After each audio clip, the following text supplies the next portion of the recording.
Galchuma waliin sannagaa jarqeen VOA afaan Oromoo caqasuu jirtan.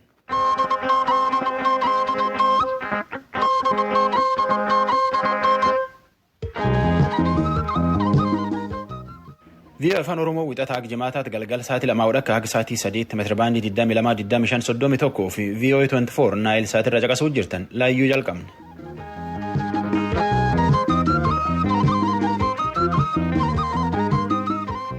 Kibxaatti fulbaanii 8 bara 2020 keessa jirra. Ansoora Alaaqeeti. Tigraay bor bulchoota filachuu jalqabdi. Itoophiyaan filannoon tun seera malee jetteetiin gaazexeessota silaachii yaa'uuf jiranillee kalee dhoowwarte. Gaazexeessootii ONN Oromiyaa News Network afurlee qabamaniitiin hidhaa jiran. Atoo jarii sagantaa ganna haaraa hojjechuu jiru hoteelii tokko keessa walumattuuyyuu nama 20 waliin qabanii jedhan. Gadaaf sirni gadaa ganna dhufuu jalqabaniitiin manneen barnoota Oromiyaa keessatti barsiisuu jalqaban akka bulchiinsi barnoota Oromiyaa jedhetti. Liibiyaa mootummaa lamatti gamgama harkifateetiin bulchuu jira. Jarri kun hor guyyaa lama Morokootti taa'anii waan hedduu waliin hojjechuuf wal mari'ate. Hor ittaan Jenevaa qabaniif warra dhisanitti himnu keessaa tokko oduu isaan fan namoonni nutti.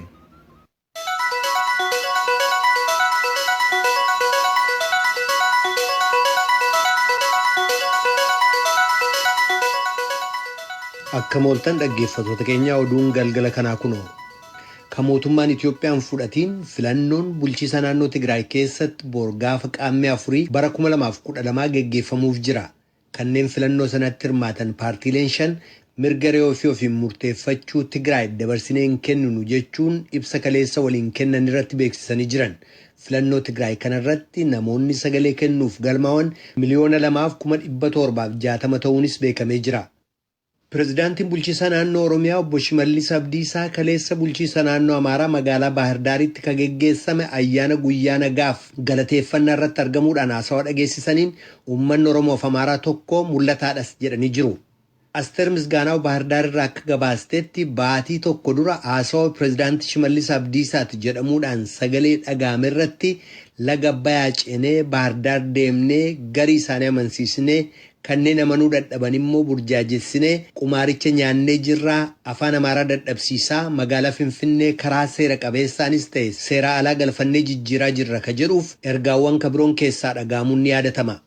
Sirna kaleessa geggeessame kanarratti bulchiisa naannoo Amaaraa keessatti nageenya waggaa tokko keessatti argameef qooda gumaachanii jiran kanneen jedhaman miseensota poolisii namoota kabiroof naannolee ollaaf pireezidaantiin mootummaa naannoo Amaaraa argamuudhaan badhaasa kennanii jiru. Pireezidaantichi Oromiyaaf pireezidaantiin bulchiisa naannoo Beenishaangul Gumuzis sirna kanarratti kan haasawaa dhageessisan yoo ta'u obbo Shimallis Abdiisaa walitti dhufeenya nageenya naannoo Amaaraa waliin uumameef qooda gumaachanii jiru jedhamuun pireezidaanticha naannoo Amaaraatiin kaabbaa badhaafamanii jiru.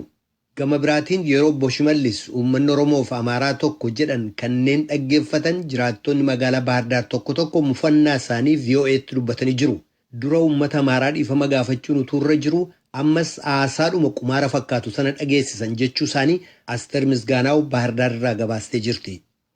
Gaazexeessonni Oromiyaa News Network yookaan ONN hojii isaanii irra utuu jiranii poolisii Finfinneen qabamanii hidhamuu isaanii hoogganaan dhaabbatichaa VOA'tti himanii jiru.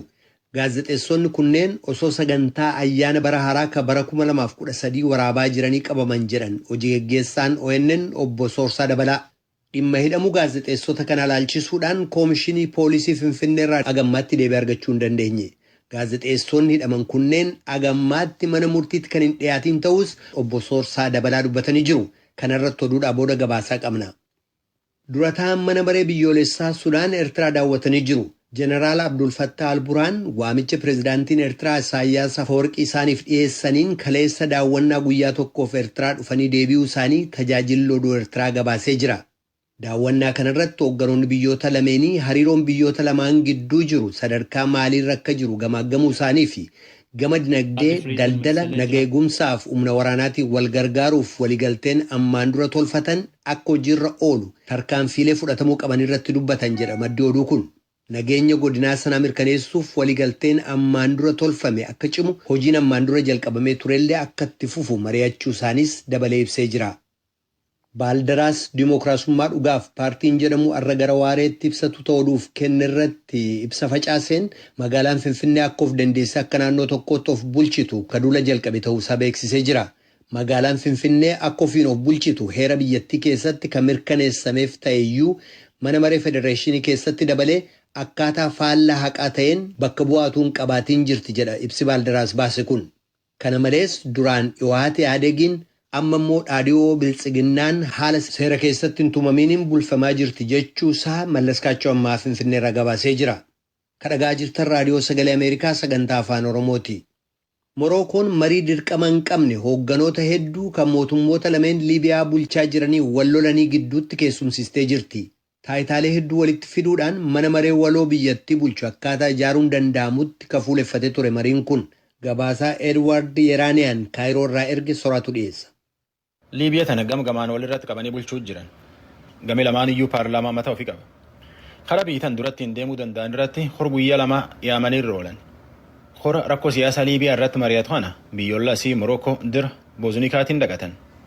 Akka oduumaan paarlaamaa isaa Liibiyaa gam dhihaa dir Tobruk tolfate Abdallaa Bilhaq halee gaazexeessotatti himetti wanni guddoon dubbatanii itti gaafatama ammaan tan abbaa ittiin filini akkamiin abbaa itti filanii fi abbaa itti filan sun ammoo ammatti maqaa dha'uu dhabu tattanfarra walii galan.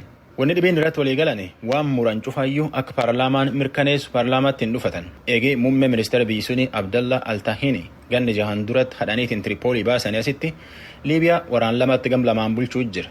Ministeerri kun ammaan tana Liibiyaa gama bahaa bulcha. Horii tokkummaan mootummoota ganni shaniin duratti Morookoo dira Sheekiraatitti yaame akka mootummaan Liibiyaa teessoo isaa Tiripoolii tolfateetiin Liibiyaa gama dhihaa bulchu dubbii mure horii kunin. Ministeerri haajaa alaa Morookoo marii siyaasaa Liibiyaa tana mure Naasir Bourita hor kan irratti namuu afaan dansaa walitti dubbatee jedha.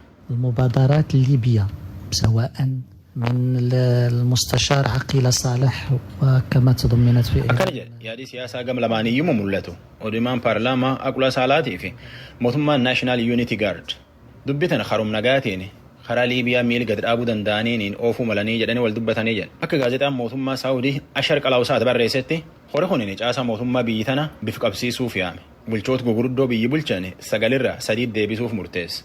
Biitilleen qaraayyuu fula sadii qoodanitti bulchiinsi sadiin bulti namni isi bulchulleen sadii ta'uu malee jedha. Marii bulchoota Liibiyaa tana waan hedduu irraa eegatan horii rakkoo siyaasaa Liibiyaa irratti mari'atu ammallee bultii 8 duubatti Jenevaatti ta'a. Dhaggeeffattoota keenya egaa oduun har'aaf qabnu kanuma.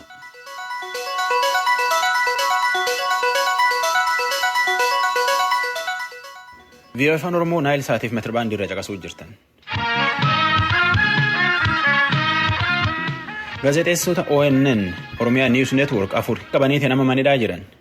Nam kaameraa waraabuuf gulaala isaaniitiif olmattuyyuu nama 4 qaban akka itti gaafatamaan ONN obbo Sorsa Dabalaa jedhetti adoo jarii sagantaa gannaaraa hojjechuu jiru hoteelii tokko keessa nama ag 20 ta'aa waliin qaban jedhan. Tan irratti koomishinii poolisii Finfinnee argachuu hin dandeenye. Hidhaniitiin man murtii geessuu dhabuun ammoo seera dabsuu jedha ogeessi seera dubbifne. Tsaahii Daamtoon nu erge. Gaazexeessitoonni Oromiyaa News Network ONN dilbata darbe osoo waraabbii sagantaa ayyaana bara haaraa kan Itoophiyaa bara 2013 waraaburra jiranii poolisiin to'atamuun isaanii ibsame. Akka hojii gaggeessan dhaabbatichaa obbo Soorsaa Dabalaa jedhanitti dilbata darbe gaazexeessitoota ONN dabalatee gareen hojii waraabbiitiif bakka waraabbii sanatti argaman poolisiin to'atamaniiru. Hojiirra otoo jiranii qabamanii bakki itti qabamanii fi kutaa magaalaa Finfinnee bakka gara Lidataa kana mana nyaataa jedhamutti aadaa Oromooti. Achitti guyyaa ayyaana waggaa bara haaraa Itoophiyaa kana namoota keessummaa murtaa'oo waammatanii jaarsolii waammatanii achitti kabajaa turanii waraabaa turani. Waraabbii sanarra otoo jiranii qabamani. Tolee gaazexeessitoonni kunii fi namoonni waltajjii sanarra turan akka qabamanidha kan kaasaa jirtanii eenyudha kan qabe sababni isaan ittiin qabaman maal balleessaniiti? Waan nama dhibuu isa warrumti qabame mataan isaanii akka qabamanii xiqqoo turan wanni buufata poolisii sadaffaa dhageeffamanii akka achi ga'aniin hoogganaa isaanii kan ture Dassuu Duulaa Silkinaa bilbilee ture.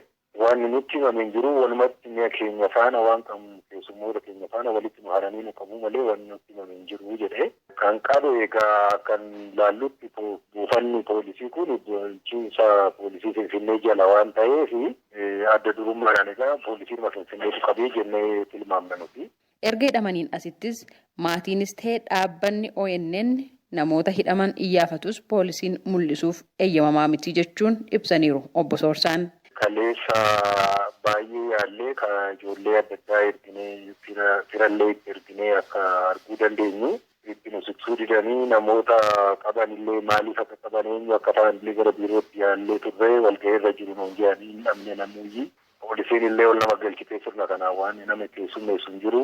Haaluma kanaan egaa gammaatti waan qulqulleeffanne waan akka hin jiru jechuudha. Maatiinis dhaqee hin arganne, firii dhaqee hin arganne, nu karaa keenya yaallee hin arganne akkasumatti qabamanii gargaraafne jechuudha. Gaazexeessituun Oromiyaa Niwus Neetwoork ONN Moonet Badhaasaa waayillan ishii fi namoota hidhaman iyyaafachuuf waajjira poolisii sadaffaa kan Finfinnee yoo deemanis poolisiin agarsiisuuf eeyyamamoo akka hin taane ibsiteetti. Guyyaan kun guyyaa hojiidha. Eenyuun iyyuu quunnamsiisnu gaafa sanbata duraa dhuftanii ilaaluu dandeessu jedhanii lakki daa'ima ishee eessa akka goote deemte hin beeknu sana gaafannaa jedhanii maatiin gaafannaani. Isa kanakaa yakka hojjetanii yakka isaaniitiif immoo kan itti gaafatamtu yeroo manaa baatu isa kana qindeeffachuu qabdi turte jedhaniitu maatii lolanii ari'an bakka sanaati. Maatii achi kan eebbisees gaafachuu kan deeman jiru. Isaaniin ari'anii jiru. Isaan galan manatti ga'a. Gaazexeessitoonni Oromiyaa Niwus Neetwoork ONN namni 4 fi hojjettoonni garee sana waliin turan gara nama 9 kan ta'an akka ta'e waayilli isaanii Moonet Badhaasaa Raadiyoo Sagalee Ameerikaaf himteetti. Gaazexeessitootni Eebbisee Nagaashuu, Sabboontuu Ahimad, Baahiluu Naccoo, Dassuu Duulaa, Editaroonni jiru, Kaameeraamaanii, gaazexeessaa Sooraa Cirmaanis jira. Akkasumas editarrii Simboo Dajanee, Biiniyaam Siqaaduu, Eeloo isaan kunis keessatti argamu jechuudha. Warri kun Baayisaa Turaa isaan kun warra kan teeknishaanirra hojjetan gaazexeessitootni bakka sanatti argaman immoo nama 4. Hooggannis jira, Dassuu Duulaanis jira. Yeroo duraasii Dassuu Duulaan hidhamee ture. Namni tokko yoo shakkamee hidhame karaa seera hordofeen to'atamee qoratama kan jedhan ogeessi seeraa obbo Wandimmoo Ibsaa erga to'atameen asis mirgi namummaasaa eegamuufii qaba jechuun ibsaniiru. Namni jiraataan biyya tokko keessaa hunduu lammiin hunduu qabeenyas qabaatu beekumsas qabaatu nama jabaa laafaa guddaa ta'e shakkamuu hin danda'a. Erga shakkame jechuun ragaan isarratti funaannamu kun odeeffannoo funaannamu amansiisaaf quubsaa ta'e namni tokko shakkiidhaan qabamee to'annaa jala hin oola. Sa'aatii 24 yookaan sa'aatii 48 yoo lafti fagoo taate magaalaarraa bakka poolis xaabiyaa firdi beetiin jirurraa yoo taate sa'aatii 72tti mana murteetitti dhiyaatee beellamni itti kennamuu qaba. Nama akkuma roorii dhaabanii oofanii qabanii mana barumsaatiin naqanii magaazina naqanii irra taa'u seera addunyaallee seera biyya kanaallee cabsu. Maal ta'uu qaba qabamee sa'aatii 24tti dhiyaachuu qaba gara mana murteetitti sa'aatii 48 sa'aatii 72. Kanaan alatti namni qabamee akkanatti ennaan seeraan ala nama san irratti warri isaa qaama bilisa baasaa kan jedhu himannaan jira kitaaba heeriidhaan 174 akkasiin himannaa irratti saaqanii akka gadhiisan ta'uu qaba. Dhimma hidhamu gaazexeessitoota ONN dabalatee keessummoota saganticha irratti qooda fudhachuudhaaf achitti argaman kan poolisiidhaan to'ataman ilaalchisuudhaan Koomishinii Poolisii Magaalaa Finfinnee fi Bulchiinsa Magaalaa Finfinnee irraa qulqulleeffachuuf carraaqqii taasisne har'aaf milkoofne. Yoo kan deebii argannu ta'e gabaasa biraatiin kan itti deebinu ta'a. Gabaasa Raadiyoo Sagalee Ameerikaatiif Tsahaay Daamtoo Finfinneerraa.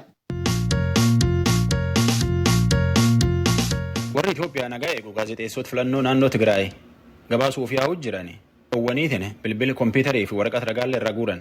Itoophiyaan filannoon Tigraay tun seera malee deemuu jirti jedha. Saayimeen Maarks VOA gabaasu waan achitti arganutti meetiin oduu nu erge jalanne nutti.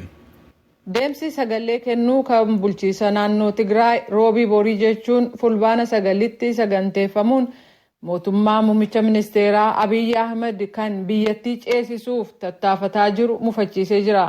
Bulchiisi naannoo Tigraay Dr. Abiy aangootuun qabatiin dura mootummaa paartilee hirmaachiseen wal ta'uudhaan biyyattii waggootii 27 gaggeessaa ture. Baatii bitootessa darbe sababaa weerara vaayirasii koroonaaf jecha filannoon baranaa yeroo kabiraatti darbuun yeroo ibsametti TPLF jabinaan dura dhaabbate. Tigraay keessatti filannoon akka hin gaggeeffamne gochuuf yaaliin ta'u kamiyyuu duula waraanaa labsuudha jedhee ture. Manni maree Federeeshinii kan Itiyoophiyaa sanbata darbe walgahii gaggeesseen filannoon Tigraay keessatti gaggeeffamu seeraan alaa jedhe. Garuu filannoo gaggeessinaan bulchiisa naannoo sanarra uggura keenya jechuurraa of qusatee jira. Gareeleen mirga dhala namaaf falmanii fi kan walabummaa pireesiif dhaabbatan doorsisa oduu gabaastotarra ga'ee balaaleffatanii jiru. sabaa himaanii addunyaas ta'ee ka biyya keessaa filannoo Tigraay kana kan ilaaleen gabaasuun akkaan barbaachisaadha jedhu. Biyyootii gaanfa Afrikaa keessatti garee mirga dhala namaaf falmu Human Rights Watchiif daayirektara ka ta'an Latisha Bader VOA'f akka ibsanitti. Events in the Tigray region are of immense public interest right now. The federal government Wanni bulchiisa naannoo Tigraay keessatti gaggeeffamu yeroo ammaa uummanni fedhii guddaa irraa qaba. Mootummaan federaalaa gaazexeessota uguruun qabu. Gaazexeessota sadarkaa addunyaas ta'e kan Itoophiyaa keessaa guddina siyaasaa argame kana gabaasuu irraa dhorkamuu hin qabanii jedhaniiru. Xayyaara gara Maqaleetti balali'uuf jedhu seenuuf yeroo jennu gaazexeessonnii fi imaltoonni kabiroo hedduun garee International Crisis Group irraa William Davidson dabalatee aangawoota nageenyaa lamaan eenyuuf akka hojjetan, maaliif gara Maqaleetti akka imalan, akkasumas gara sanatti imaluun maaliif akka barbaachise gaafataman. Oduu gabaastonni biyya keessaa kanneen Awuloo Miidiyaa jedhamuuf hojjetan 3 fi oduu gabaasaan VOA Simon Marks bilbilli harka isaanii, paaspoortii fi kaardiin pireesii qaban harkaa fuudhameera. Aangawaan tokko immoo lakkoofsa bilbila oduu gabaastotaa fudhatee miidiyaa hawaasummaa irraa kan maqaa keessanii hin qabdan cufaattiin jedhe. Oduu gabaastonni 2 kan Awuloo Miidiyaa achumatti gaaffiif deebii gaggeessaniin akka jedhanitti sababaa filannoo Maqaleetti gaggeeffamuuf akka gamasitti hin imalleef dhorkamnee jedhu. Torban darbe abbaan aangoo biroodkaastii kan Itoophiyaa gaazexeessota hedduuf bilbiluun deemsa sagalee kennuu ka bulchiisa Tigraay keessaa akka hin gabaasne akeekkachiisuun filannichis mootummaa federaalaan fudhatama hin qabu jechaa ture. Dubbii himaa waajjira muummicha ministeeraa Abiy Ahmed kanarratti deebii kennuuf kan hin eeyyamne yoo ta'u, aangawoota ministirii haajaa alaa Itoophiyaa battalumatti dhaqqabuun hin danda'amne. Waldaan oduu gabaastota biyyootii alaa kan Itoophiyaa keessaa akka jedhutti oduu gabaastonni filannoo Tigraay keessaa akka hin gabaasne ittifamuun akkaan yaaddessaadha.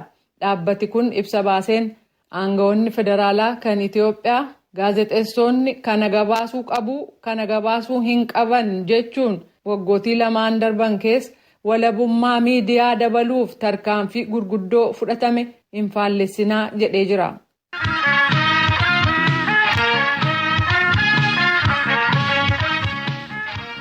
VOA Afaan Oromoo Naayil Saatiif meetirbaandii irra caqasuu jirtan. Gamkaaniin ammoo sagantaam caqasuu jirtan kana raadiyoo Ahaduu FM 94.3 irralleetti halkan sa'aatii 4tti irrisanii deebi'anii achi irrallee caqasuu dandeettan.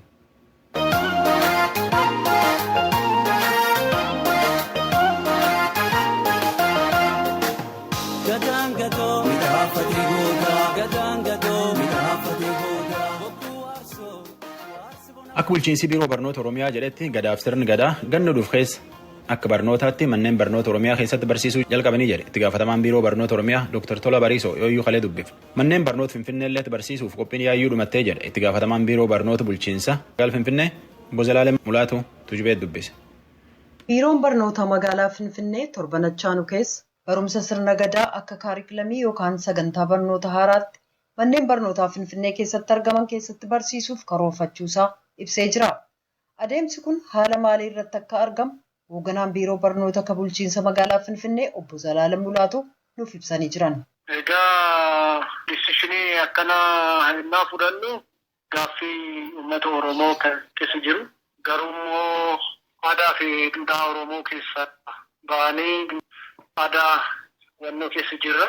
Kan magaalticha keessa immoo duudhaa fi kaalchariin akkasiin hin jiru. Kanaaf uummanni keenya ijoollee keenya duudhaa fi aadaa Oromoo baruu barsiisuu keessatti seeneeti akka mirga isaanitti gaafachaa turan. Gaaffii kan immoo fudhannee akka biiroo barnoota Finfinneetti maal gochuu qabna, akkamitti kennamuu qaba, maaltu maalirratti ka'eeti akka sirna barnootatti gaggeessuu dandeenya kan jedhu gaaffii kanarratti xiyyeeffannee qorannaa gaggeessaa turre. Kanaafuu qorannoon kun xumuramee jira. Sirni gadaa sagantaa barnoota haaraa ta'uun akka barsiifamuuf yoomirraa qabeeti qorannaan gaggeeffamaa akka ture. Gaaffii obbo Zalaalamiif dhiyaate ture akkasitti deebisan. Inni kun tureera gaafiin kan dhiyaate. Kanaafuu sirna kana keessatti akkamitti kennamuu danda'a? Maal barbaada? Akkamitti kennamuu danda'a kan jedhu qorannoo baay'ee gaggeessaa turre. Kanaaf ammaaf deebiin argachuu qaba kan jedhu murtaa'ee jira. Maalirra jirra kan jedhu ammaaf sirna barnootaa sirna baruuf barsiisuu ta'utti qoratamee fireemworkiin isaa xumuramee jira. Kaarikulam fireemworkii jechuudha. Kanaaf isarratti waan inni irra silaabilsiinis dhumee jira amma qophii waan irra jira. Biiroon Barnoota Oromiyaa akkasuma sirna gadaa biiroo aadaa fi tuurizimii Oromiyaa waliin qindoominaan kutaa tokko qabee hanga 8tti barsiisuudhaaf qophee godhaa akka ture ibsee jira. Kan keessan isuma biiroon Barnoota Oromiyaa barsiisuuf jiru moo bifa adda ta'e qaba yookaan qabiyyee adda ta'een qophaa'e biiroo Barnoota Oromiyaa waliin marii qabdu? Obbo Zalaalam. Sirna baruuf barsiisuu kanarratti akka Oromiyaatti kan qophaa'es jira. Nuti akka Finfinneetti kophaatti gaggeessaa turre. Garuu barattoonni afaan Oromoo kan Finfinnee keessatti barachaa kan jiranii sirna barnoota Oromiyaa irratti kan kennamudha. Kanaaf kanarratti addaan ba'uu hin qabnu kan jedhu jira. Kanaaf ammaaf torban dhufu keessatti jalqabneetti walitti fullaasna jechaadha. Sirna barnoota keenyaa fi kan isaan maal addaan jira, maaltu walitti dhufaa, maal sirreessuu qabna kan jedhu irratti mari'anneetti gara tokkotti akka dhufnu marii taasisnee jirra. Kanaaf isarratti jedhanii fuulduraaf akkamitti walitti hojjennaa, akkamitti wal gargaarree, akkamitti sirna kanaa akka baruuf barsiisuu ta'utti hin dhaabnaa kan jedhu irratti hooggantoota biiroo barnoota Oromiyaa wajjin haasofnee jirra. Kanaaf murtoo kanarratti geenyee jirra amma. Biiroo Barnoota Oromiyaa waliin innaadhuma sagantaa kana karoorsitanii jalqabee maaliif durumaan irratti hin dubbanne? Sababiin isaa dhimmi sagantaa barnootaa yookaan kaarikulamii kan yeroo dheeraa gaafatu waan ta'eef amma maaf jalqabe? Mareen kun duraan maaf hin taane? Qabiyyee sirna gadaa qopheessitanii gaaffii kabiroo obbo Zalaalamiif dhiyaate ture akkas jedhan. Akka bulchiinsaatti nuti isaanii addaan jirraa miti. Finfinneen bulchiinsa magaalaatti ta'eeti akka of danda'etti beekamaadha. Oromiyaanis akka adiministireeshinii naannoo guddaadha. Innis kophaatti deeme. Nutis akka kophaatti deemuun keenya kan hubanne murtoo isaanii fi adeemsa isaanii akka hin barreeyyu turan. Kanaaf ammaaf garuu akkamitti walitti finna, akkamitti maaltu ta'a kan jedhu irratti mari'annee jirra. Duraanis maaliif akkas ta'e ammaaf maal akkana ta'a kan jedhu baay'ee rakkoo waan uumuu hin taane. Kanaaf akkasitti itti deemna jennee yaadneerra. Fireemworkiin keenyas jira, kan isaanis jira, silaabilsiin keenyas jira, kan isaanis jira. Akkamitti walitti fullaasuu dandeenya kan jedhu irratti akka tokkotti kennamu. Gadaan tokkuma. Konseptiin isaas, adeemsaan isaanis, kontentiin isaanis tokko akka ta'etti taasisnee hojjennaa malee sirna gadaan tokko sirna barnootas tokkorraa madduu qaba kan jedhu irratti waliigallee jira. Sirni gadaa Finfinnee keessatti barsiifamuuf karoorfamuu waliin wal qabate qaamotiin adda addaa miidiyaa hawaasaa garaagaraa irratti yaadawwan adda addaa keessummeessaa jiru. Akka waan sirna gadaa barsiisuun rakkoo ta'utti yoo barsiifamuu qabaate immoo sirnoonni kanneen biroo hawaasa kabiroo keessa jiranis akka barsiifamuu qabanitti kan kaasan jiru. Kanarratti maal jettu? Obbo Zalaalam akkasitti deebisan. Nuti akka uummata Oromootti gaaffii uummata Oromootti deebii argachuu qaba kan jedhu irratti nuti istaandii keenya kanarratti. Namoonni adda addaa miidiyaan garaagaraas akkamitti Finfinnee irratti kennama, maaliif akkana ta'a, eenyutu gaafata kan jedhu baay'ee to'annoo walitti wacaa jirra. Inni kun baay'ee nuti wannoo keessa hin galchinu. Dhimma keenya dhimma Oromoo faayidaa Oromoo deebisuudha.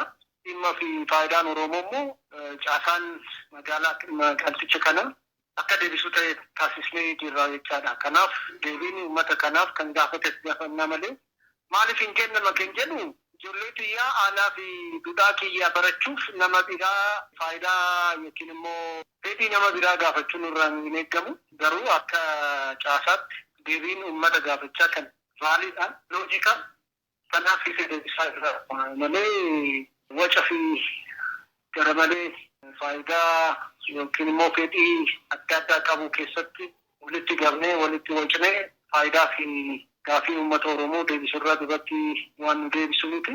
Kanaaf gaafa isaan immoo ijoollee keenyaa baratan jedhanii gaafa kaasan hoggas irratti marreennee hin taamoo hin ta'u kan jedhu fuulduratti murteessinaa malee ammaaf garuu maaltu Eenyu gaafate eenyus kan kennama kan jedhu irratti sirriitti haasofneerra uummata wajjinis caasoleen adda addaa wajjinis haasofsanii jira. Kanaaf akkasitti deemna malee fedhii fi gaaffii namoota biraa caasolee biraa irratti baay'ee yeroo siin gubnu yeroo keenya humna fi yeroon keenya faayidaa fi fedhii uummata Oromoo deebisuu irratti xiyyeeffanna. Kana jechuun faayidaa fi fedhiin uummata biraas deebisuu dinnaa jechuuti. Hoogganaa Biiroo Barnoota Bulchiinsa Magaalaa Finfinnee Obbo Zalaalam Mulaatu ibsa nuu kennaniif maqaa Raadiyoo Sagalee Ameerikaa akkasumas maqaa dhaggeeffattoota keenyaan hedduu galateeffannaa. An Tuujubee Horaadha. Gadaan gatoo midhaafatee goodaa gadaan gatoo midhaafatee goodaa bokkuu waarsoo waarsi bona waarsee jaaloo oliituun dagaagaa kunoo gadaan gatoo midhaafatee goodaa waaree gannaa misa jaaloo. Taarratanum taboriitiin waldachaan naga jenne nage ansoora ala keete sagantaa afaan amaaraatti ittaan. Taboonaa furmaata jaaloo oliituun dagaagaa kunoo gadaan gatoo midhaafatee goodaa furmaati roobina jaaloo oliituun dagaagaa kunoo gadaan gatoo midhaafatee goodaa roobee lolaa sinna jaaloo oliituun dagaagaa kunoo gadaan gatoo midhaafatee goodaa lolaa obaa sinna jaaloo oliituun dagaagaa kunoo gadaan gatoo midhaafatee goodaa onno bulee jiru jaaloo oliituun dagaagaa kunoo gadaan gatoo midhaafatee goodaa kabulee gaambare jaaloo oliituun dagaagaa kunoo gadaan gatoo midhaafatee goodaa gadaan gatoo midhaafatee goodaa.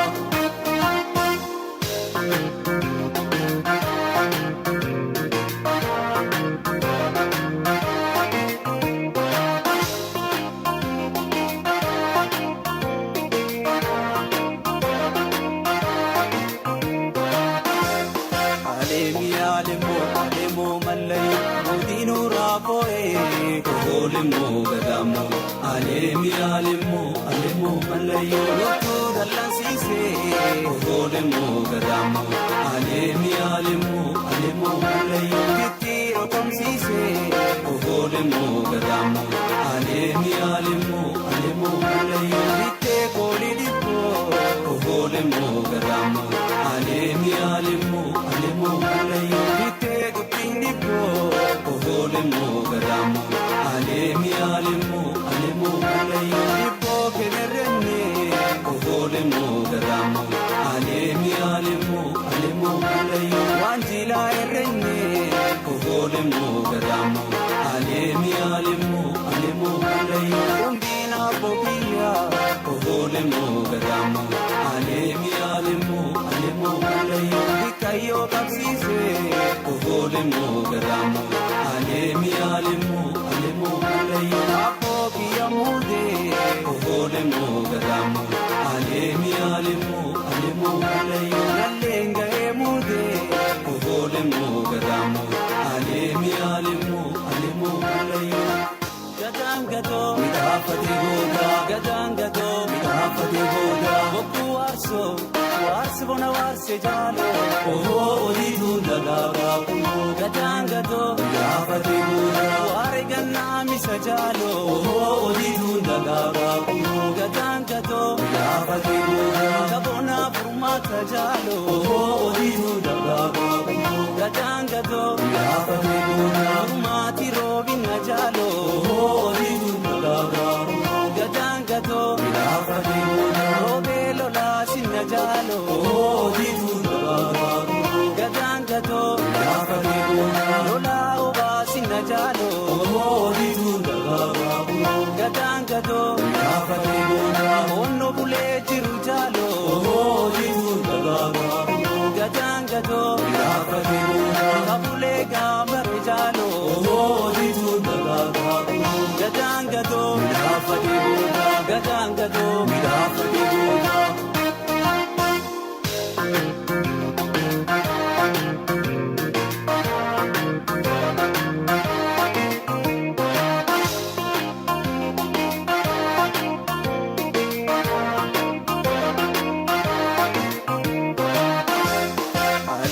Alemo malayo godinu rapoe Alemo gadamo Aleemi aleemo malayo loko galansiise oolemo gadaamo.